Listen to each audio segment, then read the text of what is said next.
Good morning, tubers. Matt and Roy back once again, back on the 24th of September 2019. Thought I'd go ahead and do a vlog style video today. Just taking my bike out real quick. I don't know if you guys have seen this yet. This is my Raleigh SC40. This is one I picked up at a garage sale about a year and a half ago. Done some modifications to it. I've added these two Bell brand LED lights. You can see the backlight right there on that side, and then I have the one in the front here, which is for pretty much nighttime use, so I could see where I'm going. We have the Raleigh USA Bicycle Company logo there. Overall, it's in good shape. Other things I did to it, I went and put on this gel seat. You can get these at Walmart. I really like these. This is a 300 gel base. Again, Bell brand. And what it actually is, it's a gel pad that goes over the original seat, and then you just tie it on down there using this little push button tie. Really works well. Few things I have to do to this bike. Number one, I need to bring it to the Scat Bikes near my house. I need to get the tires and tubes done. If you look real close there, you can see the dry rot. Oh yeah, you can see it like right in there. It almost looks like speckling, but basically what that is when the tire gets old, it'll actually start to decay. The rubber breaks down and starts to get very brittle, and that's what's happening with these. It's not so dangerous that I feel uncomfortable riding it right now, but it's getting close. So other than that, this bike is pretty much good to go. Oh, and I also added one of these cell phone holders. Works pretty good, though. It does tend to move a little bit. I've tightened it as much as possible, but this is just one of those cheap ones that you get on eBay. Other than that, I'll bring you inside the shed here. The Mongoose Dynametric is doing really well. I've already had the tubes and the tires replaced on that one. Nothing else needs to be done with that now. This thing is ready to go. Again, a few things I did on this. I had to replace the handlebar grips with these ones I got from Walmart. Really love the flame effect on these. Also added a cell phone mount for the bike, and added two of the cup holders. Now, interestingly enough, this had one of those locking bars in there, which I never use because I always have my locked bike chain there. So I took that off, and then I put these two on. And then I also added two of those Bell lights to this. And these things are actually really bright. Let me bring you over here and show you. I mean, these things can be solid, or they blink, and the front one does exactly the same, and they're exactly the same as the one I have on my Raleigh bike. So you got solid, blinking LED, and then back off again.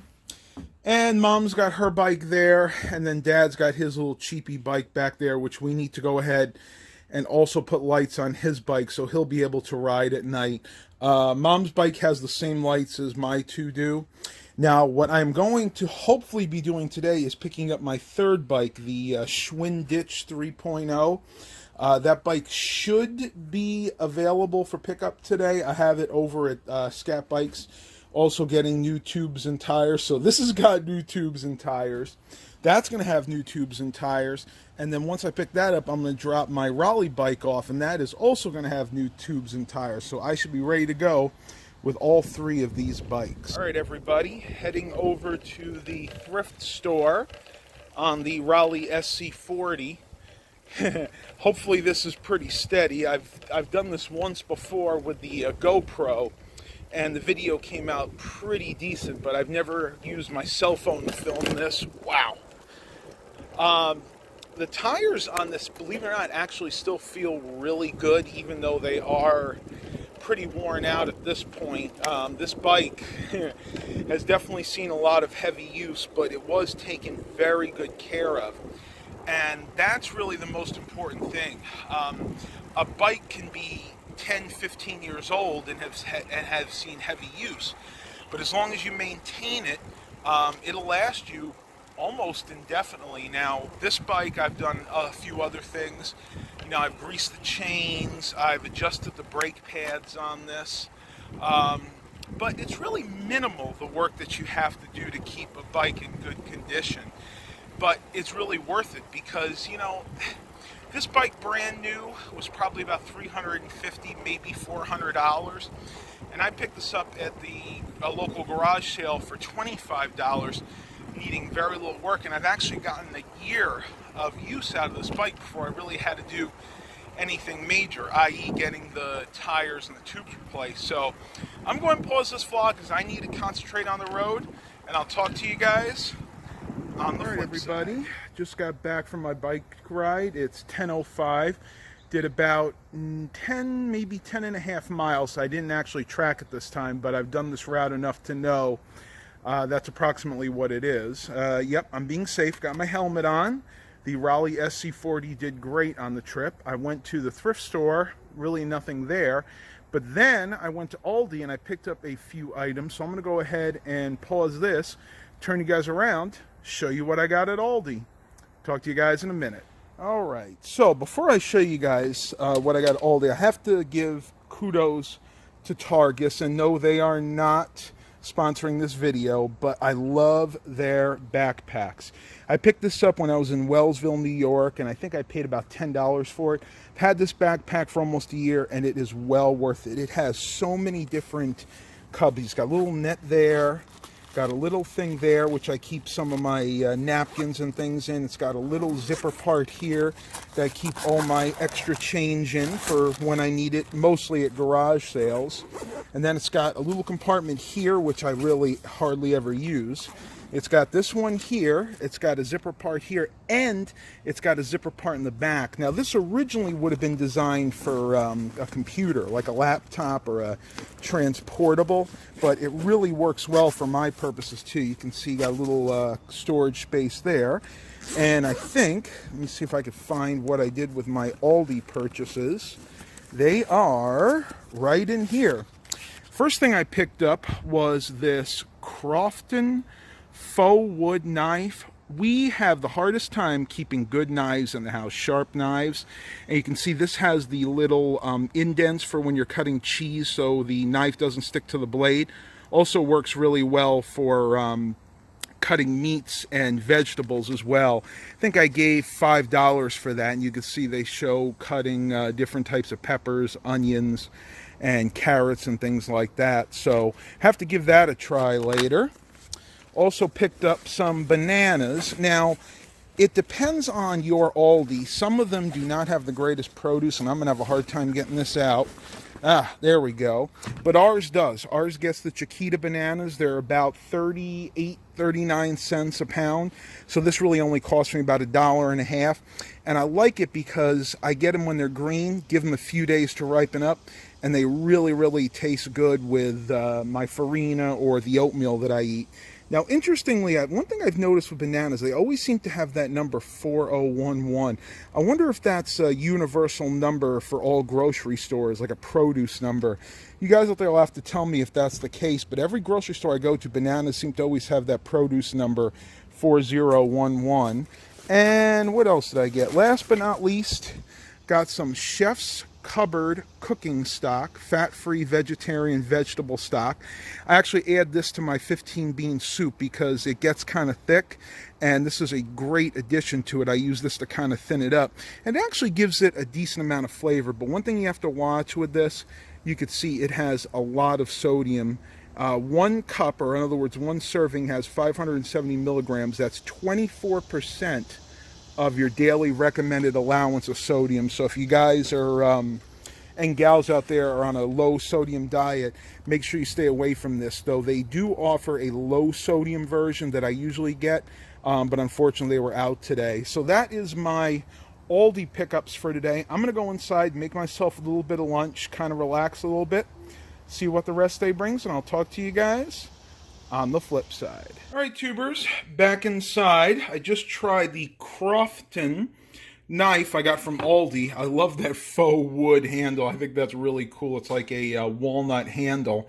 And I'd have to say that it works okay. It's definitely not the best knife I've ever tried, but it's not the worst either.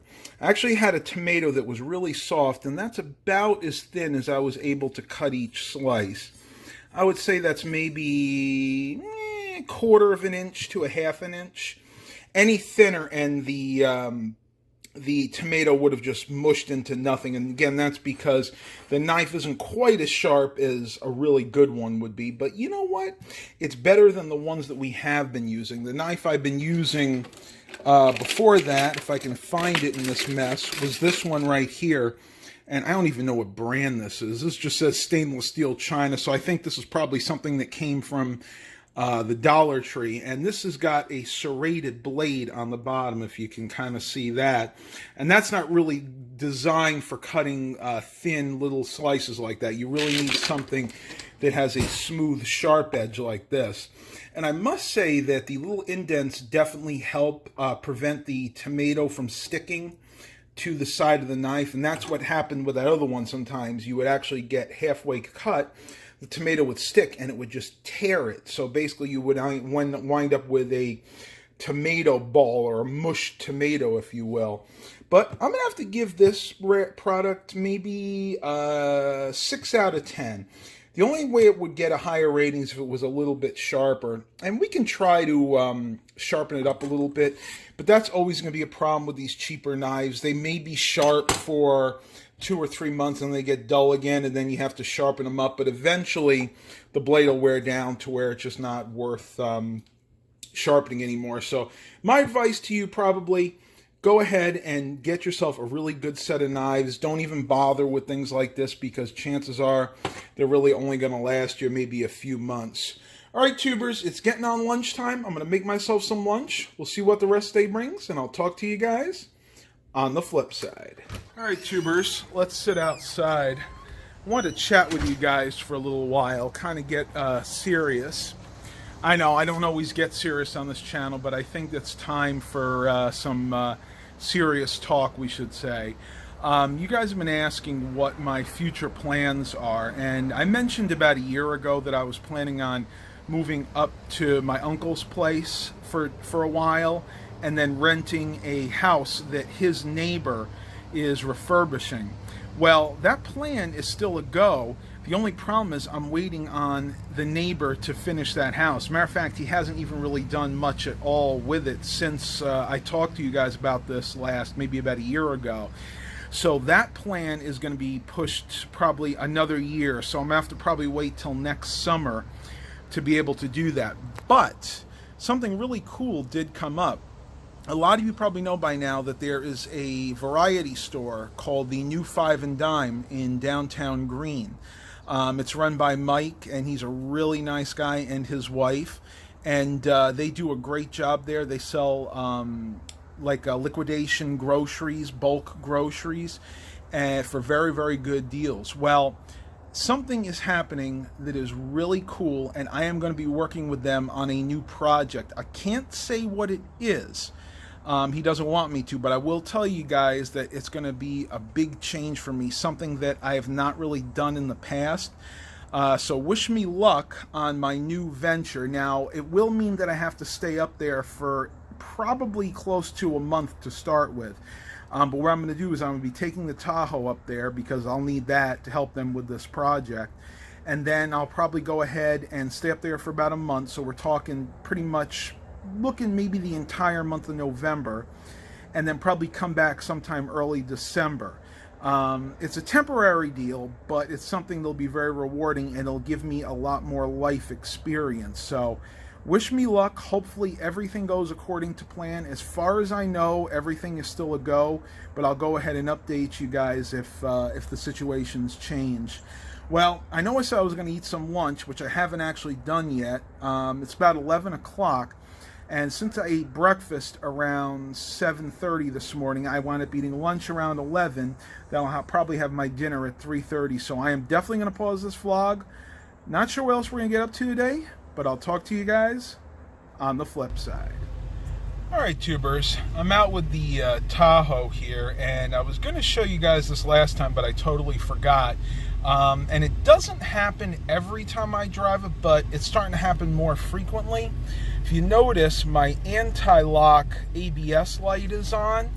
I think what's happening here is one of the wheel speed sensors is starting to go bad. I kind of want your guys' help a little bit with this, though, because that was my dad's and my best guess. But if you guys have another idea, put it down in the comments. It maybe only happens 2 or 3 times a month, and then it goes away, and it'll stay away for about 2 or 3 weeks, and then it'll come on again. So that's what we're thinking, and if that's all it is, it's really no big deal. Next time I do an oil change, I'll just buy the sensors online and replace them myself. There's 2 in the front and 1 in the back, but it's usually the ones in the front that go bad. So just let me know what you guys think. I'm over here at my local Shell. It is discount day for their V-Power high test, so I'm going to go ahead and put some of that in the Tahoe, see what the rest of the day brings, and I'll talk to you guys a little bit later. All right, tubers, about 12:30, and Baxter's down here like clockwork looking for treats. You want treats, Baxty? Huh? No, not going to get any treats, bud. I'm sorry. You've had enough. So Mom just got back from a doctor's appointment, and we are supposed to go out and see what in about 20 minutes? Downton Abbey movie. Woohoo! I can't wait. Mom and I have been diehard Downton Abbey fans, and we've been wanting to see this for the longest time. We didn't want to go the first day because we knew chances are that the movie would be sold out or it'd be really crowded, so we decided to wait until today. Mom and I are going to go to the movie. I'm going to let her finish her lunch. She's having, what are you eating? It's your chicken salad on a croissant, and my sister's delicious bread and butter pickles that she can. There you go, Aunt Lisa. Yep. Look at those delicious bread so and butter good. pickles. I'll let Mom finish, and then we'll get back to you when the movie's over with our thoughts about it. Talk to you a little bit later. All right, everybody. So Mom and I just got out of the movies. We saw Downton Abbey, the movie. Somebody's car alarm's going off, and I'm not going to say a lot about it because I don't want to have a huge spoiler, but let's just say it tied up a lot of loose ends, and it was an interesting premise. It has a lot to do with the king and queen at the time, 1927, and that's all I'm going to say about it, because all you fans of Downton Abbey out there will probably wring my neck if I tell you guys too much. Yeah, isn't that right? Yep. All right, so I'm going to end the vlog here today. Mom and I are going to walk the mall, go home, get something to eat, and I have to take care of some business later. Hope you guys enjoyed this regular vlog. Continue to like and subscribe. And as always, have a blessed day, everybody.